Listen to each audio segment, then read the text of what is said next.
수요기도 모임 설교 본문은 시편 34편 1절에서 11절까지 말씀입니다.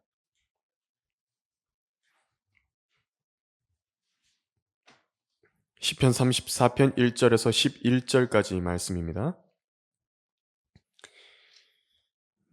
시 제목부터 읽겠습니다. 다윗의 시. 그가 아비멜렉 앞에서 자기의 행동을 바꾸었을 때 자기를 쫓아내자 그가 그곳을 떠나서 내가 항상 주를 송축하리라. 그를 찬양함이 계속해서 내 입에 있으리로다. 내 혼이 주를 자랑하리니 겸손한 자가 듣고 기뻐하리라. 오 나와 함께 주를 찬미하라. 우리 함께 그의 이름을 드높이자. 내가 주를 찾았더니 그가 나를 들으시고 내 모든 두려움에서 나를 건지셨도다. 그들이 주를 바라보고 광채가 났으니 그들의 얼굴이 수치를 당하지 아니하였도다. 이 불쌍한 사람이 부르짖었더니 주께서 들으시고 그를 그의 모든 고난에서 구원하셨도다. 주의 천사가 주를 두려워하는 자들을 둘러 진치고 그들을 구해내는도다. 오 주의 선하심을 맛보아 알지어다. 그를 의지하는 자는 복이 있도다. 오 너희 주의 성도들아 주를 두려워하라. 그를 두려워하는 자들에게는 부족함이 없도다. 젊은 사자는 궁핍하여 굶주려도 주를 찾는 자들은 모든 좋은 것에 부족함이 없으리라. 너희 자녀들아 와서 내게 경청하라. 주를 두려워하는 것을 너희에게 가르쳐 주리라. 오늘 수요기도 모임 설교의 제목은 주의 선하심을 맛보아 알라는 제목으로 설교하겠습니다. 주의 선하심을 맛보아 알라.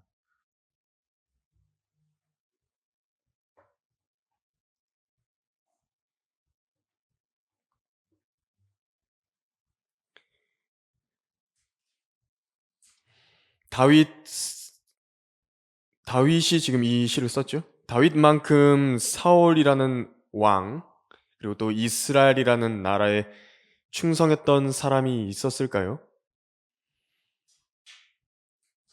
다윗은 권력과 명예, 또 부귀와 재물에 대해서는 별로 관심이 없었습니다.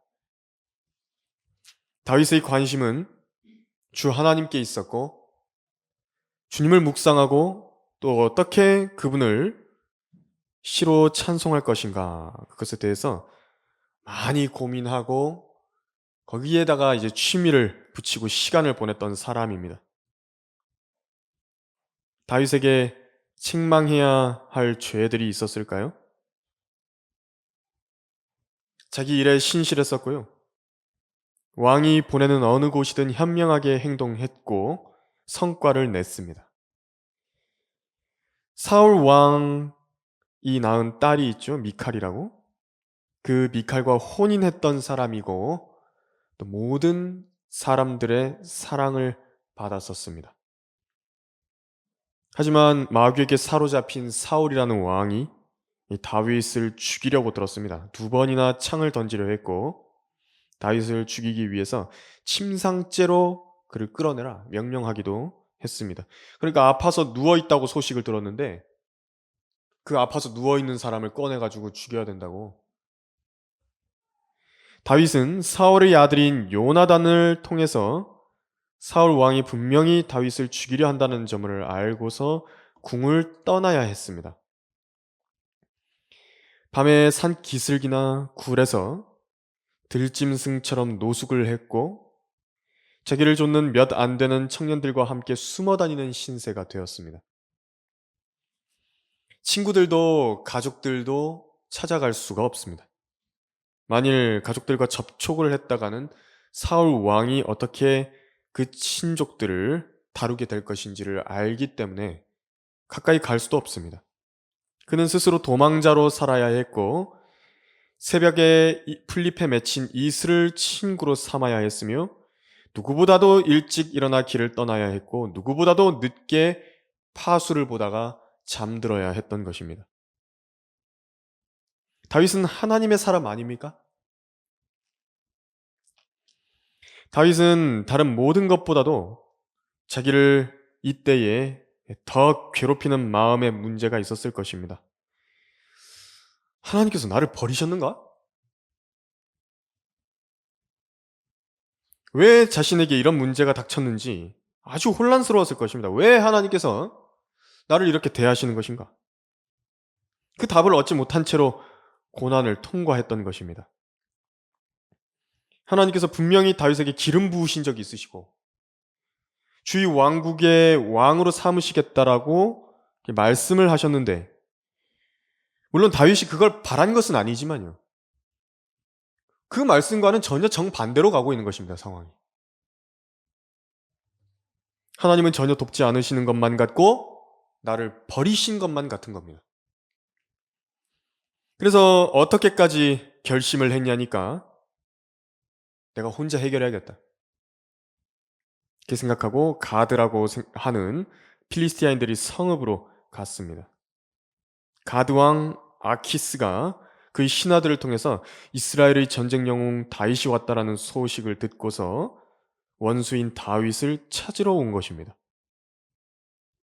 다윗은 그들 앞에서 행동을 바꾸었죠. 미친 척 했습니다. 대문짝을 긁적거렸고 수염에 침을 질질 흘렸습니다.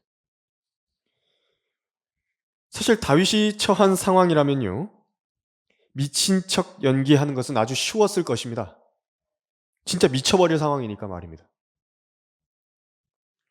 아키스는 미친 척하는 다윗을 보고는 그에게 관심을 잃고 다윗은 가드를 떠나서 아둘람 굴로 피합니다. 그때 쓴 시편이 바로 오늘 시편 34편입니다. 그래서 거기 시 제목에는 아비멜렉이라 그랬죠. 아키스입니다. 아키스를 말하는 것입니다. 필리스티아인들의 왕의 그 이름, 그 고유 명사로 그렇게 쓸 때 아비멜렉 이렇게 쓰죠. 그래서 두려움 중에 자신을 보호하려고 다윗은 골리앗의 칼을 취했고 자기 지혜로 가드로도 도망했습니다. 자기 순발력으로 미친 척도 해봤습니다. 그 가운데서 위험이 닥쳤을 때, 아키스가 가까이 왔을 때에 얼마나 기도했겠습니까? 4절에 나와 있는 대로 그가 주를 찾았던 것입니다. 6절처럼 불쌍한 사람이 되어서 하나님께 부르짖었던 것입니다. 불쌍한 사람이 됐다고요. 하나님께서 기도에 응답하시자 다윗은 자신이 모든 사람들과 세상으로부터 버림을 받았어도 자기를 지키고 계신 분이 누구신지 거기서 깨달은 것입니다. 하나님께서는 그 가운데서 다윗에게 주의 선하심을 맛보게 해주신 것입니다. 그래서 우리도 주의 선하심을 맛보아 알게 되면 어떻게 사람이 바뀌게 되는지를 오늘 설교할 것입니다. 주의 선하심을 맛보아 알라. 첫 번째로, 하나님께서는 주의 선하심을 맛보게 하시려고 사람을 겸손하게 만들기도 하신다라는 것을 알아야 됩니다. 하나님처럼, 다윗처럼 하나님을 잘 섬기고 골리앗을 쓰러뜨린 영웅에 하나님께서 쓰시는 사람이라 할지라도 자기가 입고 있는 외투로 자기 드러난 살갗을 가려야 되고 떨리는 몸을 웅크리고 노상에서 비를 맞으며 잠을 자야 할 수도 있다는 사실을 여러분들 알고 계십니까? 하나님께서 그 일을 허락하실 수도 있습니다. 다윗만큼 신실한 하나님의 사람이, 하나님께 사랑받는 사람이 잠을 자기 위해 이 목에다가 베야 되는 베개를 위해 적절한 그 돌들을 찾아서 나서야 된다고. 그 점을 아십니까? 그럴 수 있다는 점을 아십니까? 그리고 그 돌을 베고 자는데요, 이 돌들에 흘러내리는 눈물과 또 눈물과 함께 흘러나는 억울함과 괴로움, 또 외로움을 밤새도록 껴안고 들짐승들의 울음소리를 들으며 두려움에 떨면서 잠을 자야 할 수 있다는 점을 알고 계십니까?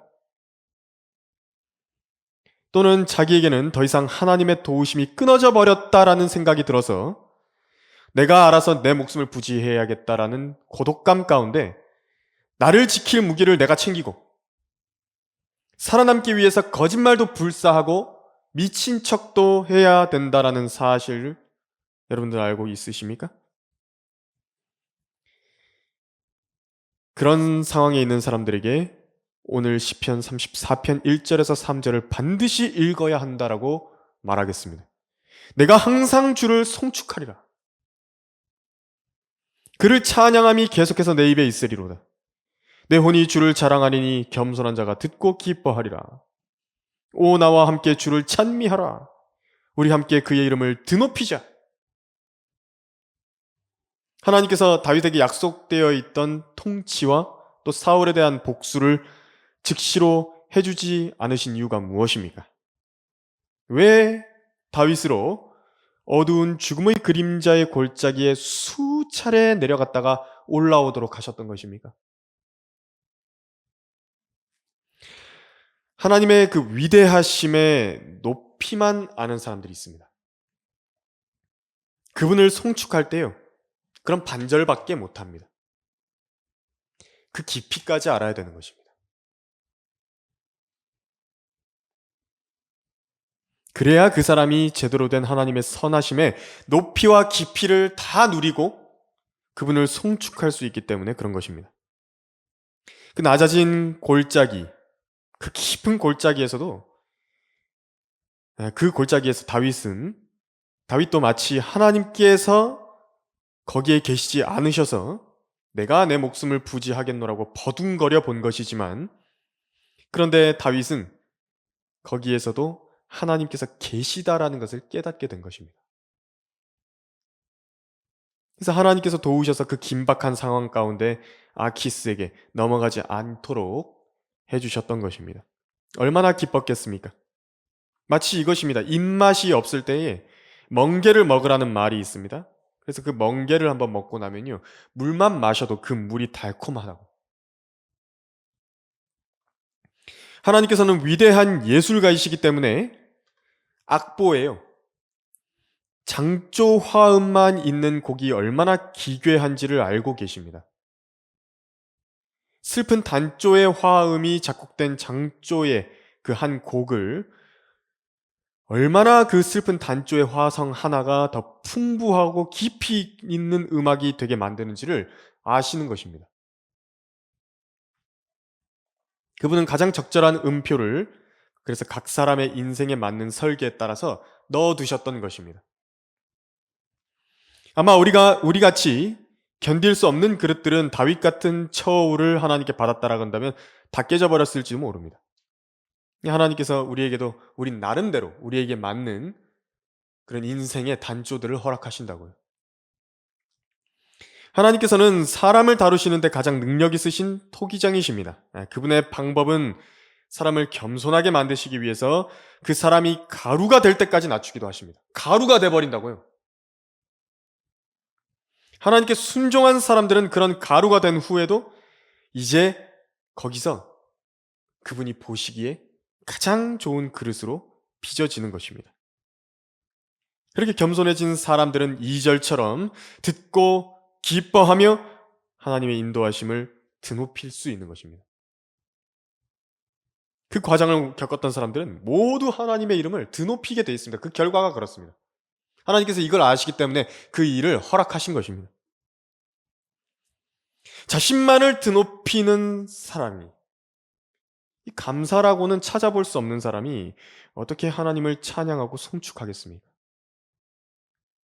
하나님께서 그 사람으로부터 도대체 무슨 영광을 받으시고 그분의 이름이 드높아지실 수가 있겠습니까? 그 사람으로부터 도대체 무슨 영광을 받으시냐고요, 하나님이. 하나님께서 큰 망치를 드셔서 사람을 낮추시는 이유는 사람 스스로가 낮아지지 않기 때문에 그런 것입니다. 사람 본성이 너무도 악하기 때문에 그런 것입니다. 그것 외에는 방법이 없기 때문에 하나님을 찾게 하실 목적으로 이런 방법까지도 쓰시는 것입니다. 그래서 사람이 환경 탓할 필요가 없습니다. 왜 내게는 재벌 아버지가 없습니까? 그렇게 탓하지 마십시오. 그들의 세계에서도요, 나름대로의 그 담금질이라는 게 있습니다. 그들 세계에서도요. 노숙자들이 인생에서 제일 편해 보인다라고 부러워하지 마십시오. 그들도요, 그들의 세계에서 나름대로의 고생이 있는 것입니다. 하나님께서 그 가운데서 다루시는데 그 다루심을 깨닫느냐 마느냐, 그걸 알아야 되는 것입니다. 하나님께서는 그 사람의 인생에서 가장 최선을 다해서 그 사람을 다루고 계신 것입니다. 그 사람 인생에서 최선을 다해서 그 사람을 다루신다고요. 결국 주 하나님을 드높이고 하나님을 자랑하고 하나님을 송축하게 될 때까지 다루시는 것입니다.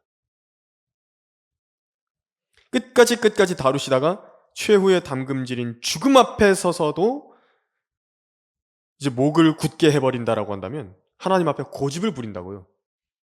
그러면 이제 그 사람의 최후가 결국 꺼지지 않는 지옥의 불길로 들어가는 것입니다. 모든 사람의 인생이 그렇습니다. 하지만 반대로 하나님의 선하심으로 이미 담금질이 되었고 죽음을 견딜 수 있게 된 주를 자랑하는 겸손한 사람들은 죽음 앞에서도 그 그릇에 빛나는 윤기를 잃지 않는 것입니다. 그 작품의 주인이신 그 하나님의 영광을 드러내게 되는 것입니다. 그런 사람을 만들려고 하나님께서 하시는 것입니다. 다윗은 자신이 가장 낮아진 상태에서 하나님을 찬양할 수 있었습니다.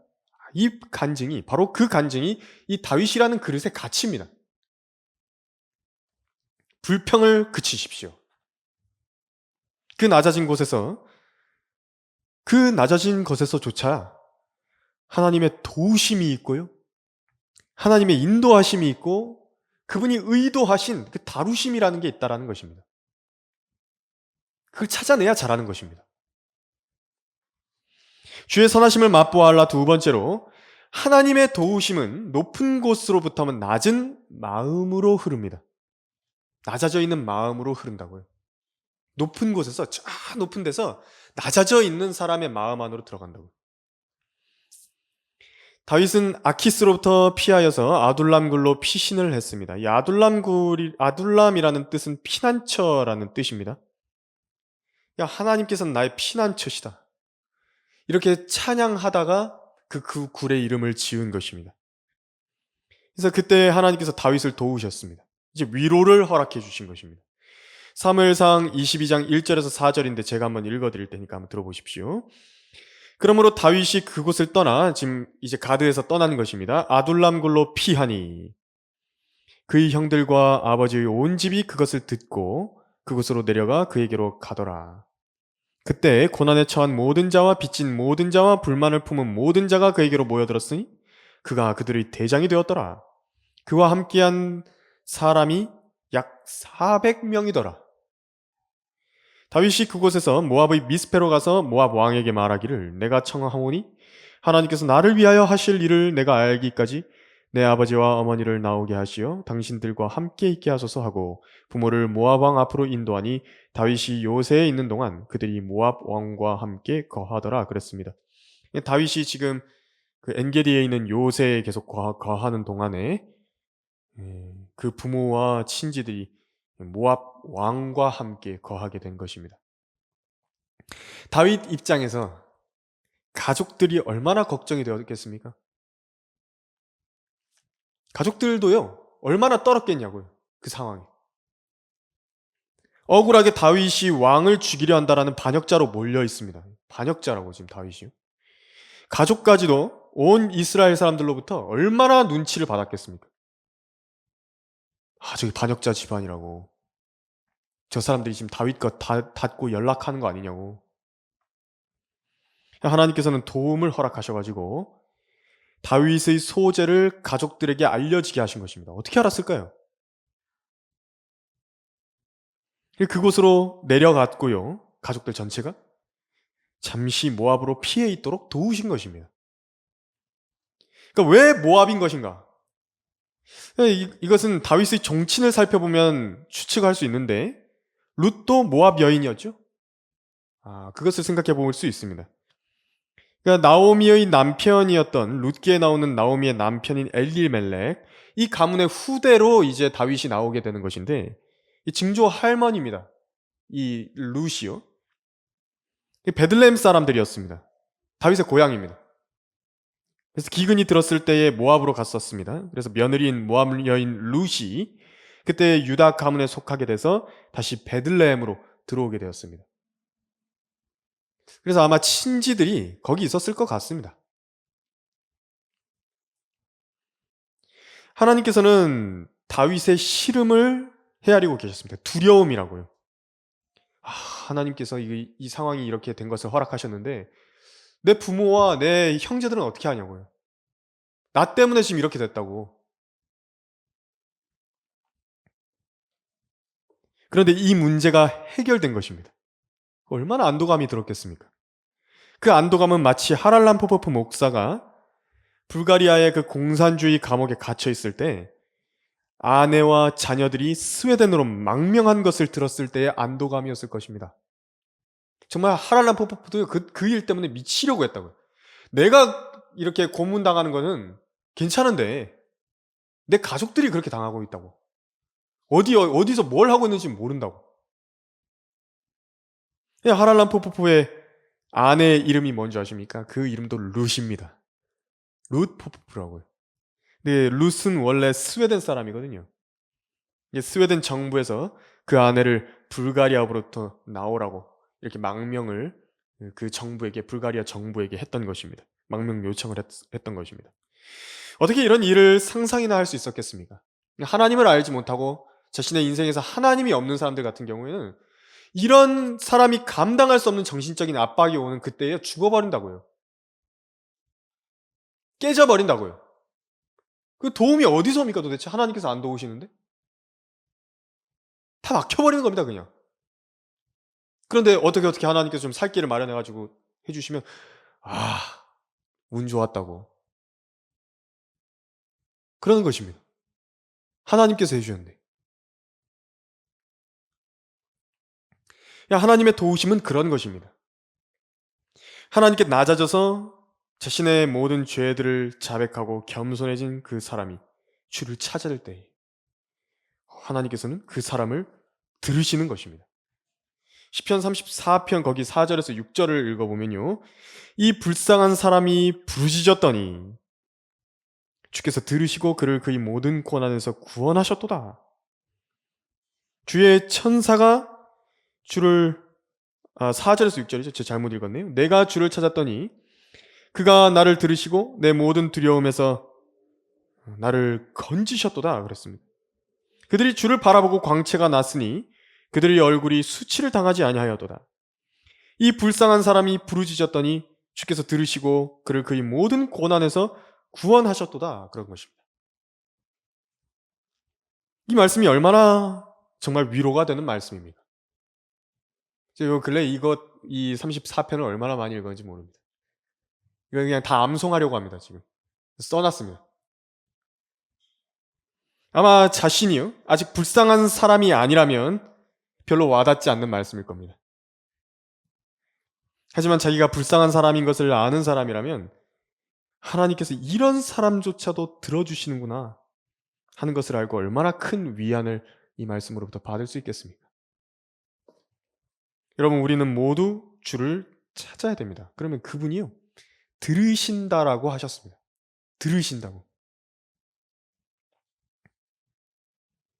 15절도 한번 읽어보겠습니다. 주의 눈은 의인을 향하시고 그의 귀는 그들의 부르짖음에 열려 있으시도다 그랬습니다. 의인이 부르짖으니, 거기 17절에서 19절도 한번 보십시오. 의인이 부르짖으니 주께서 들으시고 그들의 모든 고난으로부터 그들을 구해내시는도다. 주께서 마음이 상한 자들을 가까이 하시며 참회하는 영이 있는 자를 구원하시는도다. 의인은 고난이 많으나 주께서 그 모든 고난으로부터 그를 구해내시는도다. 그랬습니다. 22절도 한번 보십시오. 주께서 그의 종들의 혼을 구속하시나니 그를 신뢰하는 자는 아무도 황량하게 되지 아니하리라. 지금 다윗이 얼마나 기뻐하고 있는지 보이십니까? 몇 번을 쓴 것이나 몇 번을 하나님께서 나를 구해주셨다고, 나를 구해주셨다고, 나를 구해주셨다고. 의인은 절대로 하나님께서 거절하지 않으신다고. 내 기도를 듣고 계신다고 지금 하나님께서. 내가 어려움에 처했을 때 도와주신다고 하나님께서. 그걸 계속 쓰고 있는 것입니다. 시편에다가. 여러분은 의인이 맞습니까? 예수님을 믿고 구원받았다면 여러분들은 의인입니다. 하나님과의 개인적인 관계에서 자신의 죄들이 있죠. 자백하고 하나님과 관계를 정상화했습니까? 하나님 아버지께서 여러분의 상한 마음과 참회를 받아주셨습니까? 그러면 이제 이 읽었던 모든 말씀의 약속이요, 해당 사항이 있는 것입니다. 이제 들으신다고요. 주께서 모든 고난으로부터 그 사람을 구해내시는 것입니다. 여러분들은 그분의 종이 맞으십니까? 성경은 분명히 그분의 종, 또 그분을 신뢰하는 종들은 철저하게 지키시고 황량하게 두지 않으시겠다 말씀하셨습니다. 그분의 종인 게 얼마나 축복이죠? 하나님을 열심히 섬기고 있습니까? 하나님의 종이 맞습니까, 내가? 예수 그리스도의 종이 맞냐고. 황량하게 두지 않으신답니다. 성경에 써 있는 것입니다. 이 약속을 신뢰해서 주님께 이제 부르시는 겁니다. 저는 주님의 종인데 왜 저를 황량하게 두십니까? 저도 도와주십시오.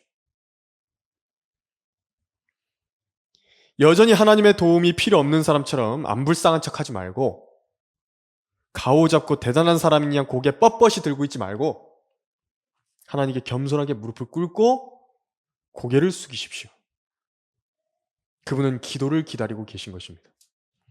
주의 선하심을 맛보아라. 세 번째로요, 하나님을 두려워하는 사람들에게는 기도의 응답이 약속되어 있다는 점을 오늘 우리 본문에서 읽어볼 수가 있는 것입니다. 하나님을 두려워하는 사람들한테는 기도의 응답이 약속되어 있다고요. 반드시 들으신다고.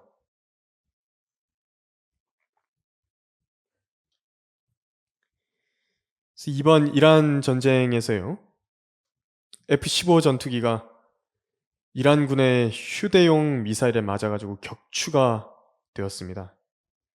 조종사가 비상 탈출을 해서 이란의 자그로스 산맥 해발 2000m 정도 되는 산악 지역으로 낙하를 이렇게 했거든요.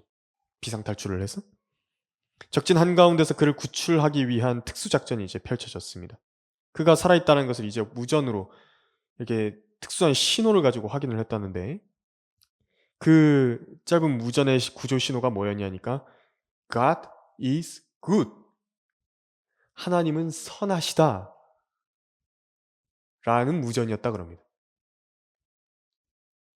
그 조종사가 그 버튼 누르면서부터 얼마나 기도했겠습니까? 비상탈출 버튼 딱 누르면서부터 하나님 살려주십시오. 낙하산 펴질 때도 기도했겠죠. 살려주십시오. 떨어졌을 때도 기도했겠죠. 저를 구해주십시오.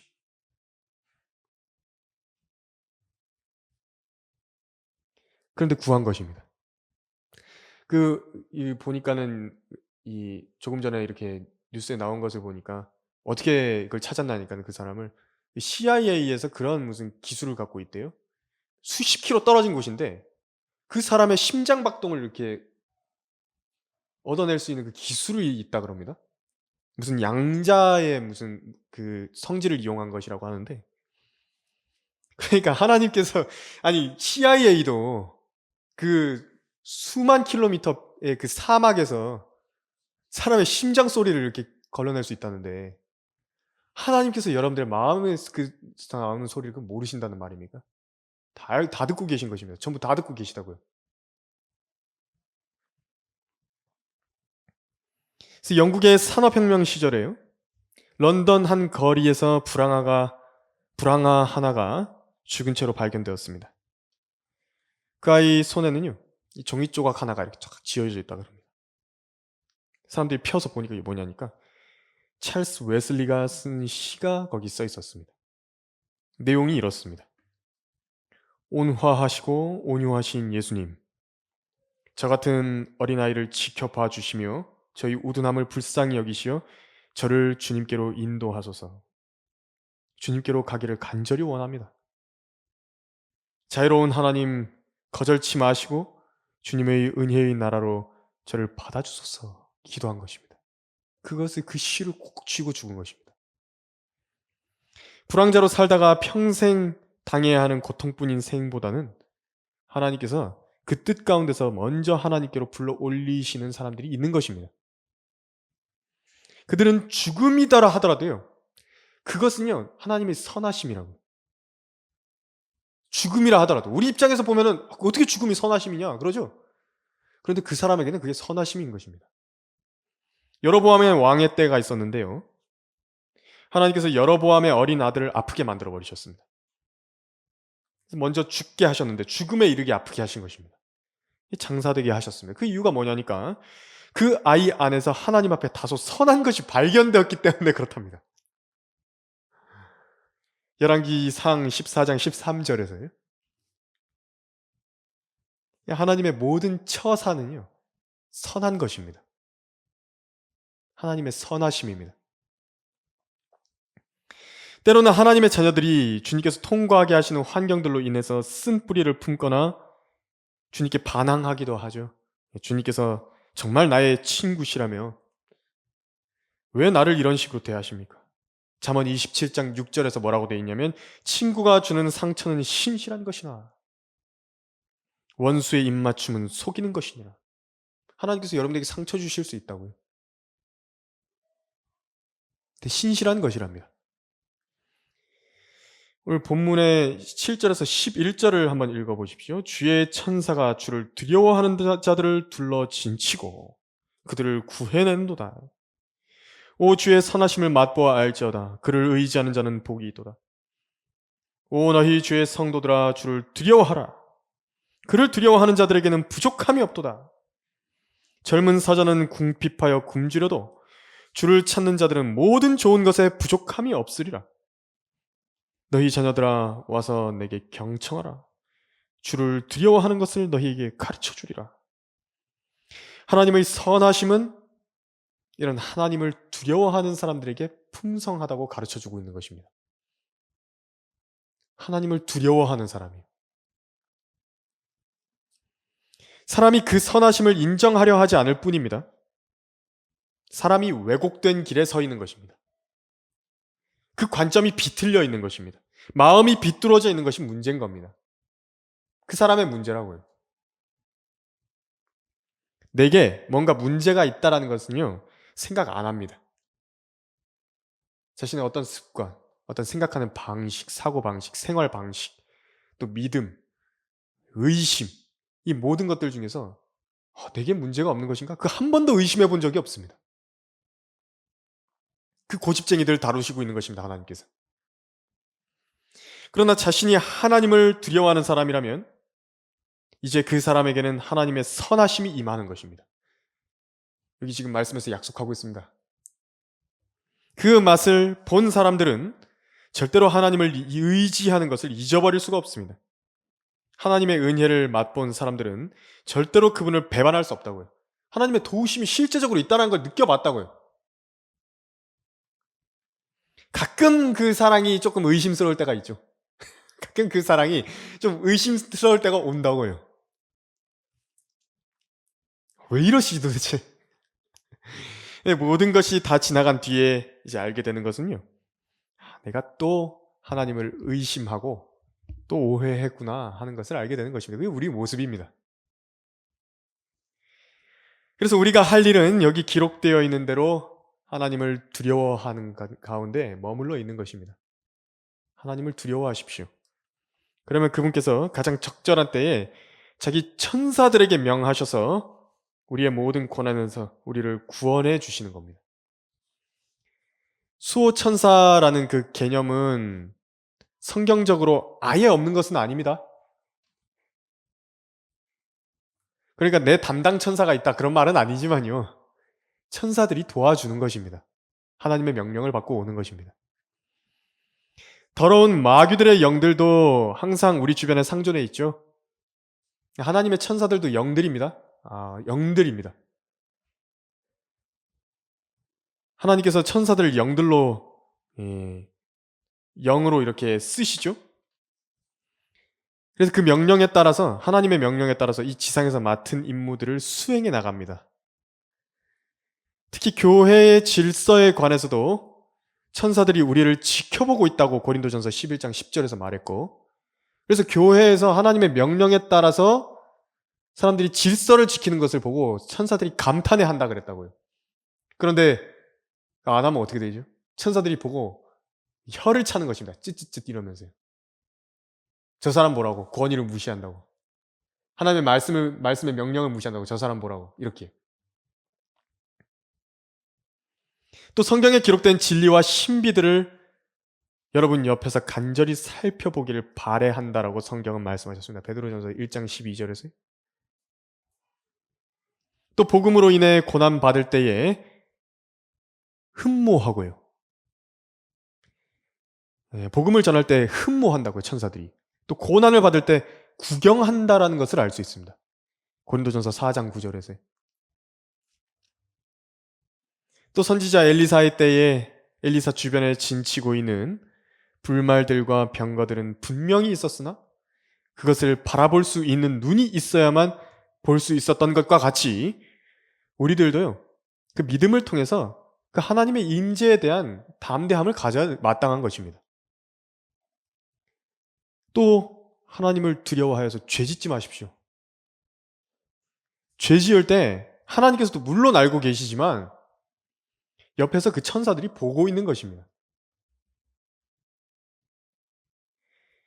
나중에 하늘에서 그들을 여러분을 만나게 될 것인데 여러분들 천사들이 여러분들 보더니 서로 쑥덕거립니다.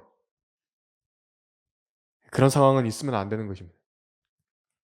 하나님을 두려워하면 그 선하심이 이 땅에서 우리가 의지할 만큼 충분하게 우리를 도와주실 것입니다.